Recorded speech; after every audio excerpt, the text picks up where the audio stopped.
हाय, मैं हूँ अली। इस वीडियो में हम लूप्स के बारे में पढ़ेंगे।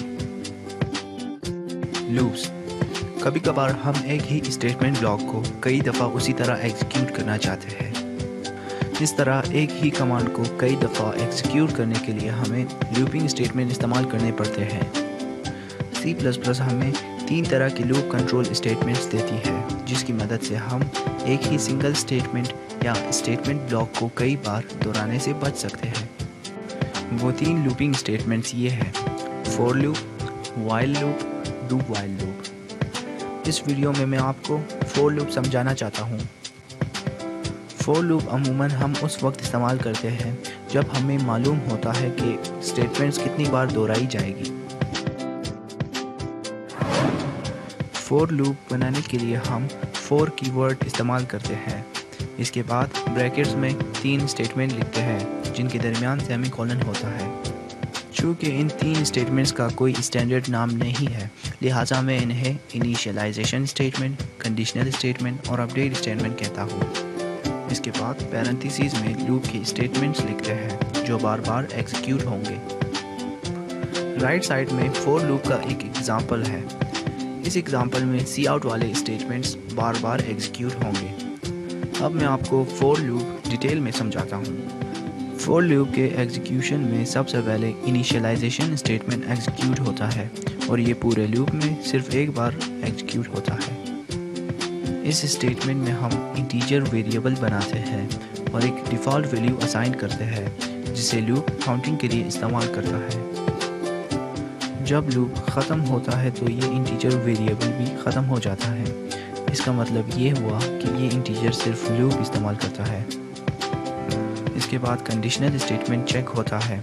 अगर ये कंडीशन ट्रू आता है तो लूप के बॉडी में जितने स्टेटमेंट्स हैं वो एग्जीक्यूट होता है।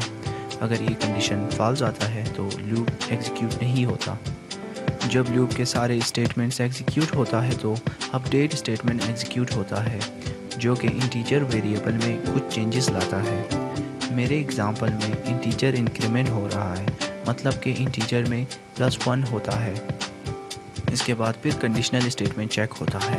अगर ये कंडीशन ट्रू आता है तो लूप के बॉडी में जितने स्टेटमेंट्स हैं वो एग्जीक्यूट होता है।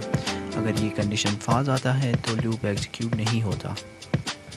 जब अपडेट स्टेटमेंट हर लूप के बाद एग्जीक्यूट होता है और इंटीजर में चेंजेस लाता है तो कंडीशनल स्टेटमेंट कुछ लूप्स के बाद फॉल्स आता है, जिसकी वजह से लूप ख़त्म होता है। इन दोनों कोड का काम एक ही है। लेफ़्ट वाला कोड फॉर लूप का स्टैंडर्ड सिंटैक्स है और ज़्यादा कॉम्पैक्ट है। राइट वाली कोड में 2 लाइन एक्स्ट्रा है। फॉर लूप में हम मल्टी स्टेटमेंट भी इस तरह इस्तेमाल कर सकते हैं। अब हम प्रोग्राम करते हैं। फॉर लूप बनाएंगे जिसमें CNT एक इंटीजर होगा जिसका वैल्यू 0 होगा। जब तक CNT का वैल्यू 10 से कम है ये लूप एग्जीक्यूट होता रहेगा। अब इसे कंपाइल करके देखते हैं।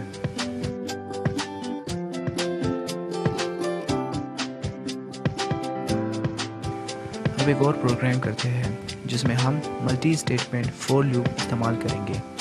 इस लूप में एक इंटीजर इंक्रीमेंट हो रहा है और दूसरा डिक्रीमेंट। जब हम कंपाइल करेंगे तो कुछ यू रिज़ल्ट होगा।